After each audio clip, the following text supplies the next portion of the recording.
Yo guys, kumusta? So natapos na nga yung night 2 ng WrestleMania 40. Masasabi na ba natin na ito yung greatest WrestleMania of all time or biggest WrestleMania of all time? Para sa akin hindi pa dahil marami namang past WrestleMania events na mas magaganda. Or pwede nating sabihin na ito yung greatest WrestleMania in this generation or this new era. And finally, natapos na nga ni Cody Rhodes yung story niya. And he won and he got his first ever WWE World Championship. Hindi mangyayari lahat ng drama na to, lahat ng magandang build-up nila prior to WrestleMania main event kung hindi dahil kay Dwayne Johnson or kay The Rock. Mamaya pag-usapan natin yan. Pero ngayon sa video na to, is i-review natin yung Night 1 and Night 2. Pagsasamahin natin sila. Pero bago ang lahat ng yan, welcome muna guys. Kung bago ka lang sa channel na to, please like and subscribe para tuloy-tuloy ang paggawa natin ng mga videos na katulad nito. Tulad nga ng sabi ko sa nakaraang video, ito yung season na gustong-gusto ko every year. Siyempre, after ng Christmas. Yung ambience ng WrestleMania, although wala naman ako dun sa actual event, no, napapanood ko lang, pero gustong-gusto ko yung feel ng WrestleMania. Pag-usapan natin yung setup muna. Gusto ko yung simplicity ng stage, simplicity ng setup nila ngayon na WrestleMania. Hindi katulad ng mga nakaraan, sobrang grandeur, maliwanag, maganda. Sobrang gusto ko yung nakaraan, pero ngayon naintindihan ko napakasimple because I think may kinalaman to sa ito kasi yung first WrestleMania under TKO Group Holdings Inc. Meaning, hindi na ito pagmamayari ng McMahons or ni Vince McMahon. Mapapansin nyo maraming changes and number one dito sa dami ng advertisement mula sa ring mat, sa turnbuckle, and makikita nyo, halos ninyo na makita yung title na WrestleMania o WWE. Ang dami. Mapapansin nyo yan. Kung mapapansin nyo din, yung ilaw, throughout the event, during the match, is walang ilaw sa audience. Which is okay. Parang nagbalik sila sa dati nilang ginagawa, no? Sa mga unang WrestleManias na madilim yung sa may audience, ang maliwanag lang, kitang-kita mo yung action sa ring. I like also yung bagong intro ng WWE, yung Then Now Forever. Ang ganda ng very nice touch talaga. Sa nice touch also na si Triple H yung nag-open ng Night 1 and si Stephanie McMahon yung nag-open ng Night 2. So, ito mararamdaman mo wala talaga si Vince. Ito na yung new era. Sa pamumuno ni Paul Levesque, siya yung CCO ng WWE. Speaking of Vince McMahon, nung nawala nga si Vince McMahon, kung mapapansin nyo, unti-unti na silang nagkakaroon ng creative freedom. Yung mga announcer, nababanggit na nila yung mga curse word. Konti lang naman. And also, of course, biniblip yun talaga sa live streaming. And yung mga moves na pinagbabawal is minsan nagagawa na nila. Of course, dahil nga may freedom na sila, wala nang nagbabawal. Ang dami na nila nababanggit na mga personalities outside WWE.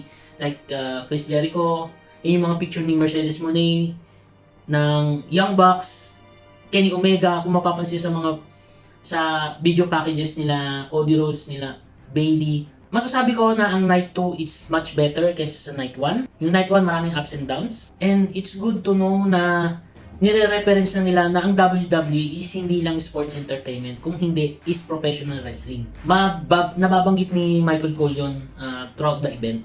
First match of Night 1 for Women's World Championship, Rhea Ripley or si Mami versus the man, Becky Lynch. It's a little bit underwhelming. Okay, super okay naman yung match. Gusto ko yung ending, yung double riptide yung riptide sa turnbuckle and yung, of course, yung finishing moves niya. May potential pa na mas marami pa silang maibibigay sa match na to. Yun lang yung medyo kulang lang given the fact na may sakit si Becky Lynch prior to this match. Dahil maintindihan mo dahil mayat maya yung update ng mga commentary sa condition ng weather during that match, no. And buong gabi, sobrang lamig daw doon and so, siguro nahihirapan silang mag-prepare dahil doon. Hindi lang siya ganoon katulad ng high quality ng katulad ng match ni Rhea Ripley and ni Charlotte Flair last year. Okay sa akin yung opening na to. So, and I love na nag-retain si Rhea Ripley as a Women's World Champion. 6-pack tag team ladder match for undisputed tag team championship.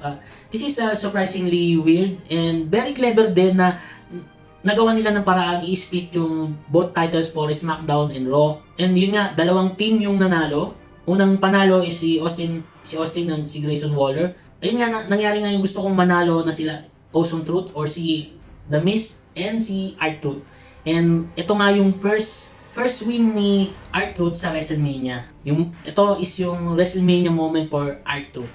And when it comes to match, sobrang solid din dahil lahat naman sila nagkaroon ng magandang spot talaga to showcase their ability as an athlete.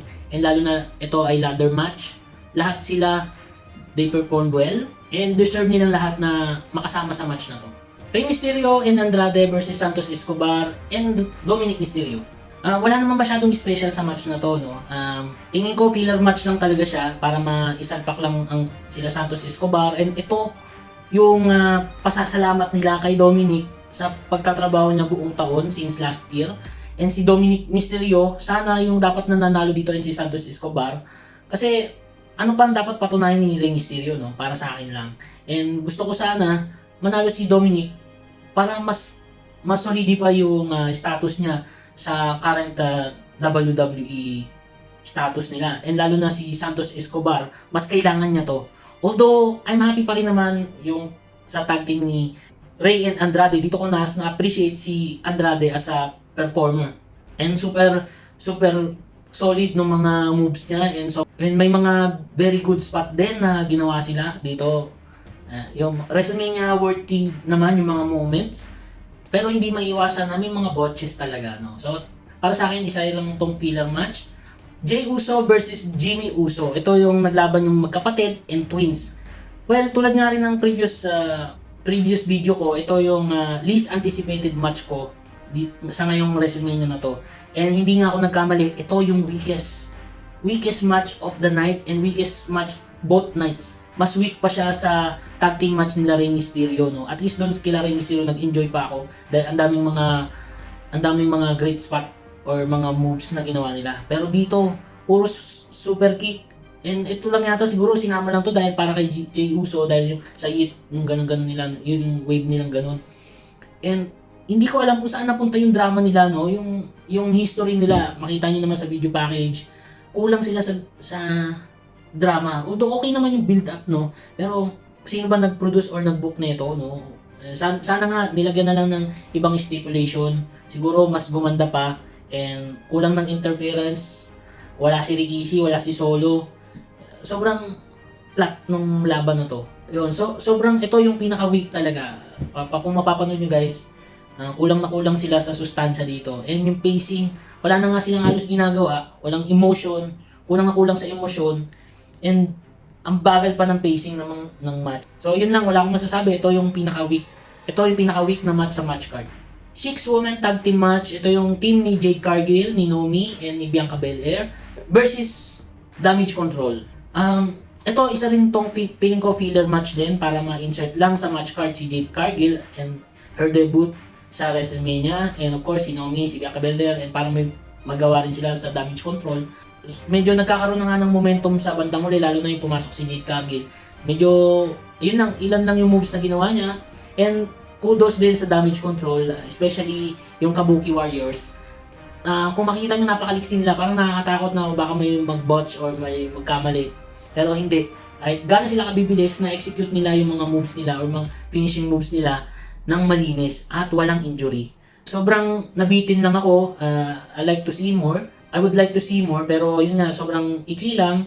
Intercontinental Championship, Sami Zayn as a number 1 contender versus Gunther. Dito, nagkamali ako ng prediction. Akala ko mananalo pa rin si Gunther, but hindi. Surprisingly, ibinigay nila yung panalo or yung championship kay Sami Zayn. Para sa akin, hindi dapat manalo si Sami. Hindi ito yung first Intercontinental Championship wins ni Sami Zayn. And dapat manalo pa rin talaga si Gunther to move forward as a strong person. Pero hindi natin alam kung anong plan nila kay Gunther. And para sa akin, hindi si Sami yung dapat na manalo or makakuha ng win against Gunther. Kasi anong susunod nito kay Gunther and anong yung susunod nito para kay Sami Zayn. Kung saan papunta yung path nila, no? Kung sana si Chad Gable, na-elevate niya si Chad Gable and si Gunther, obviously pwede siya move forward sa World Championship title. Bonus na lang talaga na napakaganda ng match nila, no?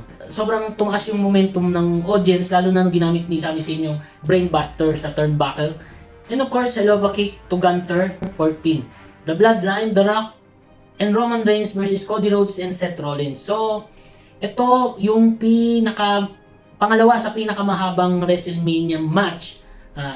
Siyempre, yung pinakamahabang match is yung Iron Man ni Bret versus HBK sa WrestleMania 12. Ito, umabot daw ng 45 minutes yung Bloodline versus Cody Rhodes and Seth Rollins. Yung entrance ni The Rock, si The Rock lang yung may isang special sa apat na to. Ito, isa yung kanyang entrance na pinaka the best. No? One of the best entrance. Walang makatalo sa entrance ni The Rock this night. Regarding the match naman, maraming hindi nagustuhan yung result ng match. But for me, ito yung gusto ko, yung manalo talaga yung Bloodline, dahil tulad nga ng sinasabi ko, dahil gusto ko yung magkakagulo sila sa night 2 sa main event, yung maraming mangyari, ringside interference, which is nangyari nga, pero mamaya natin pag-usapan yun. Itong tag team match nila is super okay naman. Maraming hindi nagustuhan, pero sa akin, okay yung pacing, super okay yung audience talagang sobrang in talaga throughout the match.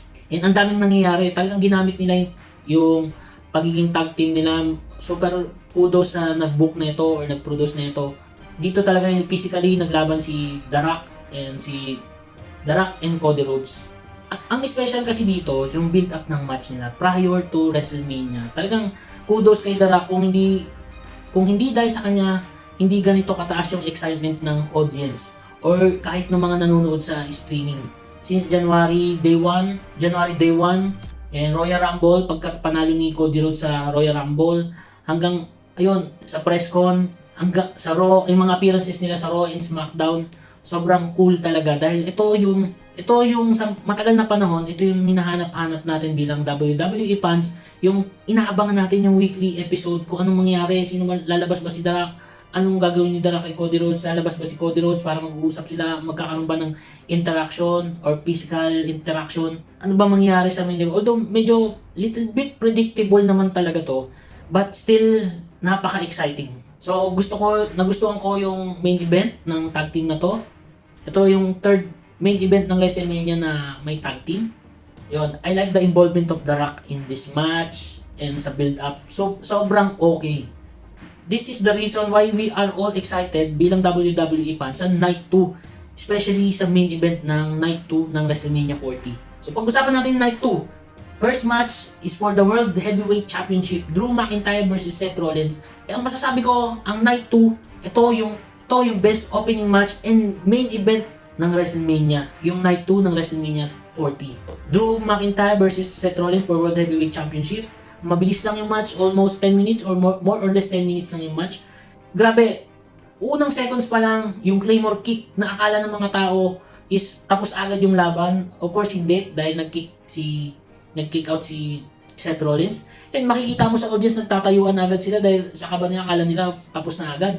And ang galing. And then tuloy-tuloy yung pinaulan na ni Drew McIntyre ng Claymore kicks. And of course, ng Claymore kick si Seth Rollins, and ganun din si Seth Rollins, pinaulan na ng head stomp si Drew McIntyre. And during this match, alam naman natin yung history nilang dalawa kay CM Punk, which is si CM Punk is nasa commentary.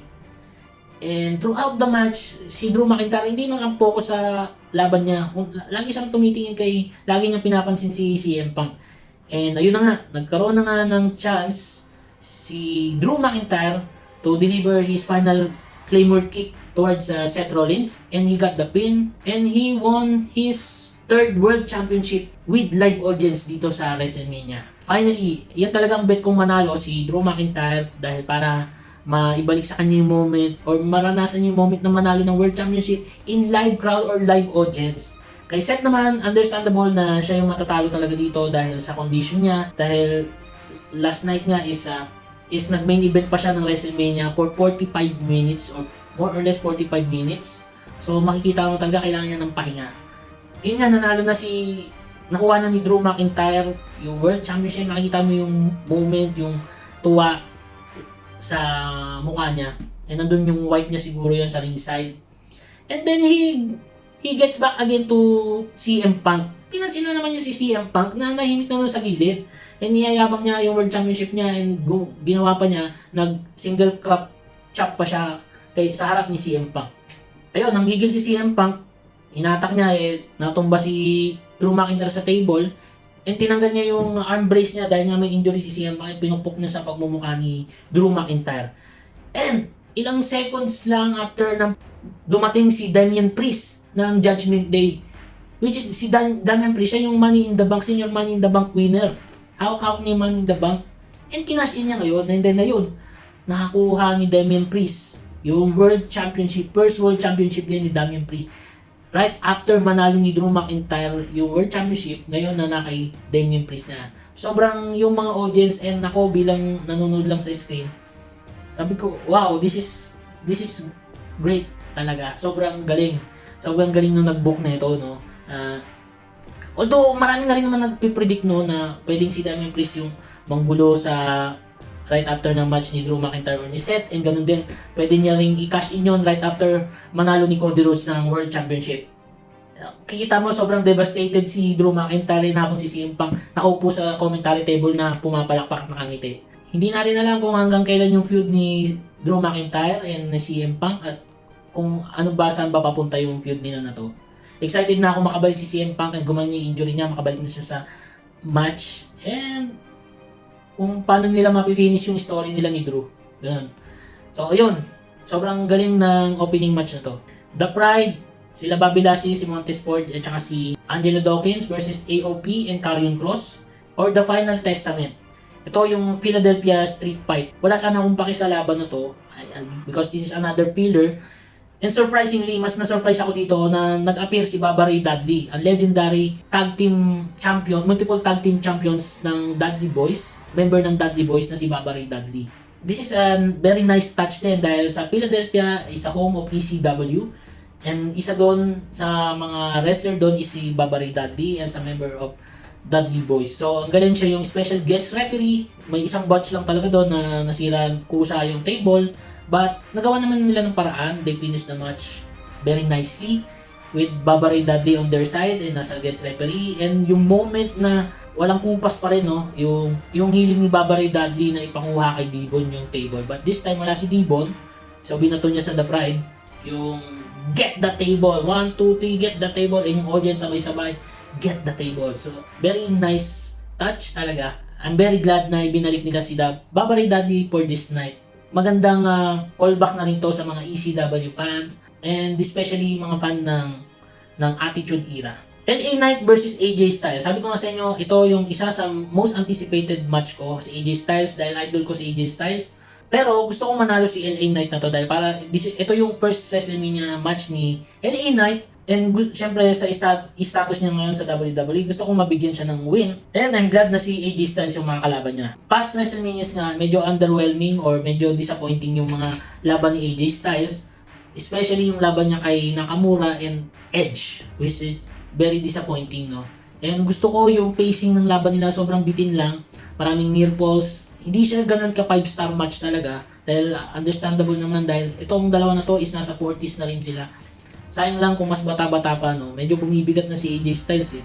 Tingin ko magtutuloy-tuloy pa rin yung feud na itong dalawang to. I hope na si LA Knight is mag-move forward naman siya into world title picture. Lalo na ngayon, magkakaroon ng drop, pwede siyang mapunta sa Raw or sa SmackDown pa rin. Pwede niyang kalabanin si Damian Priest or si Cody Rhodes. Pero gusto ko makita si Cody Rhodes versus AJ Styles. Yun. So maraming pwedeng mangyari, pwedeng maging potential matches nila for World Championship.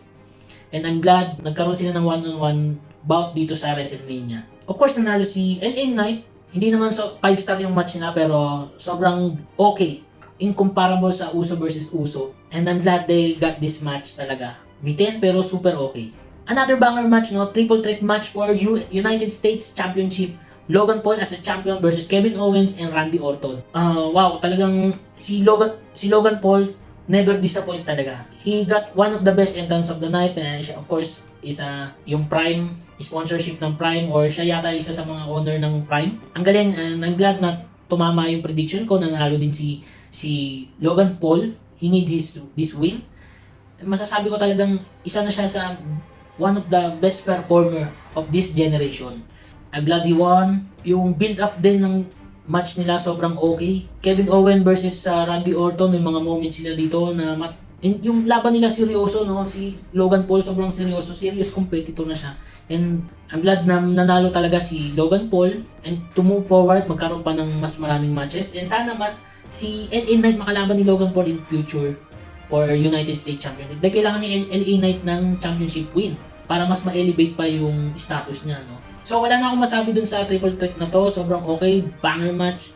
Tuloy-tuloy talaga yung ganda ng mga matches sa night 2 na to.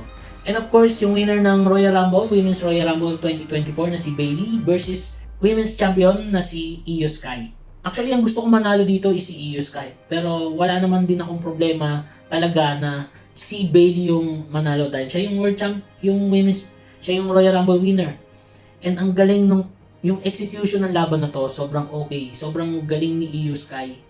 Ang galing ng timing ng dalawa, wala akong naalalang may botch move sila. Yung history nila pareho sa isa't isa. And ang maliit na criticism ko lang is hindi nang gulo yung ibang member ng Damage Control to add ng tension sa laban na to. Pero all throughout the match, sobrang okay. Hindi mo na mapapansin yun na wala yung ibang Damage Control member. Although, alam ko na meron naman ng past WrestleMania moment si Bayley. But deserve talaga ni Bayley to, no? Na bilang siya yung isa sa mga nagsimula ng women's evolution dito sa WWE. And kasabay niya, of course, yung fellow 4 horsewoman niya na si Charlotte Flair, si Sasha Banks, Becky Lynch, and si Bayley. So, ayun, kompleto na sila. Lahat na sila nagkaroon ng WrestleMania moment or main event. Bayley deserved this win talaga. And finally, Cody Rhodes versus Roman Reigns for Undisputed Universal Championship. Talaga, ito na masasabi kong best WrestleMania main event of all time. Tulad din ng sabi ko, na mas gusto ko nga nanalo sila The Rock nung Night 1 dahil maraming interference na mangyayari sa Night 2 main event and nangyari ngayon. And maraming nagsasabi na ito daw yung Avengers ng WWE. Hindi naman ganun kagrabe sa Avengers, no? Pero pwede rin naman dahil sa dami ng interference. Of course, isa sa nagustuhan ko dahil for at least 15 to 20 minutes naglalaban one-on-one si Cody Rhodes and si Roman Reigns. Even Roman Reigns, he entered alone. Of course, ano si Paul Heyman, pero wala yung ibang member ng Bloodline. So magtataka ka, asan yung bakit ilang minuto na wala pa rin nanggugulo, wala pa rin nangingialam. Nakita natin yung potential nung dalawa maglaban alone and walang dull moment, yung pacing maganda, yung crowd talagang in sa laban ni Cody Rhodes and ni Roman Reigns. Si Roman Reigns ginamit niya yung crossroads to Cody Rhodes. And ganun din si Cody Rhodes, ginamit yung spear to Roman Reigns. Ang galing, sobrang may mga near falls, pagod na silang dalawa, pagod na si Roman Reigns. And dumating nga yung time na, ayan na, akala natin mauulit na naman yung nangyari last year na may nangialam at natalo na naman si Cody Rhodes. First, of course, lumabas si Jimmy Uso to help Roman Reigns and lumabas na naman yung kapatid niya, si Jey Uso, to help Cody Rhodes. Nagkaroon sila ng spot doon na in-spear ni Jey Uso, si Jimmy, malapit sa ramp. And ayan, dumating na naman si Solo Sikoa. He delivered the Samoa Spike to Cody Rhodes. And akala natin mapipin na ni Roman Reigns si Cody Rhodes. Dumating si John Cena. Surprisingly, si John Cena, marami naman predict na darating si John Cena para mangyalang para tumulong, and that is what they given us, WWE given us. Si John Cena, syempre may brief history na rin sila ni Solo Sikoa, and tama lang na si Solo Sikoa ay nakaharap niya dito.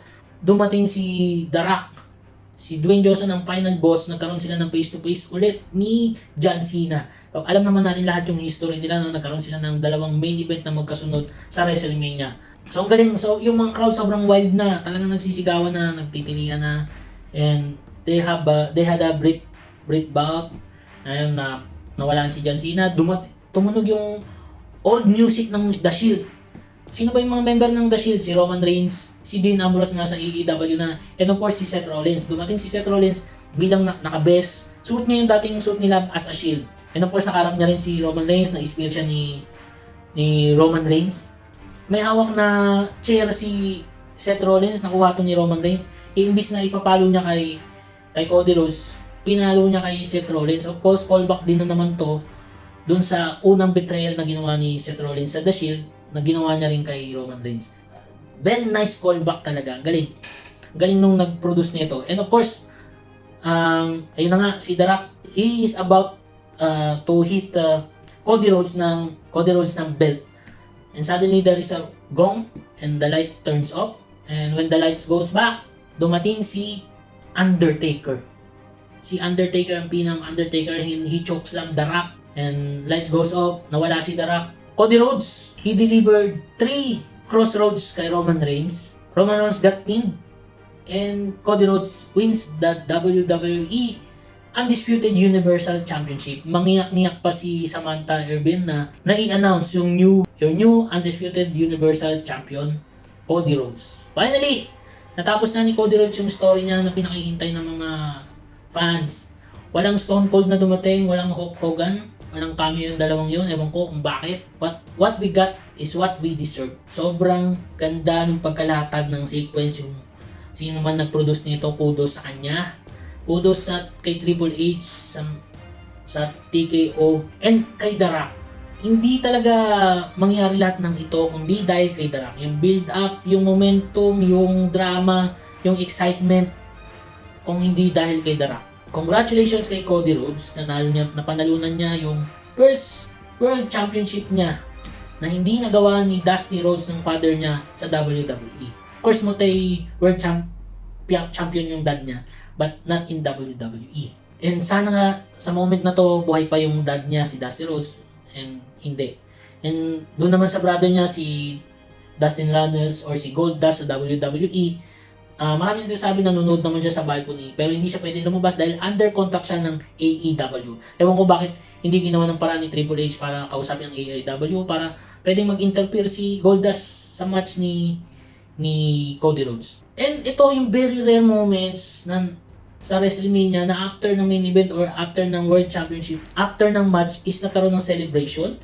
Ang gawa pa ni Cody Rhodes na magsalita live on air. Hindi ito yung after, yung exclusive after off air, no. Tinawag niya si Brother Love, sino na ba, si Bruce Pritchard, and of course si Triple H to say thank you. Andun yung ibang wrestlers, sila Randy Orton, LA Knight, Sami Zayn, John Cena, Kevin Owens, Seth Rollins, lahat sila nandun. And si Brandy, ang ganda ng asawa ni Cody Rhodes, and yung mother ni Cody Rhodes. Yan, very touching moment talaga nung inaabot niya yung championship sa mother niya. And sana nga nandiyan si Dusty Rhodes, but I'm glad we are seeing this celebration live.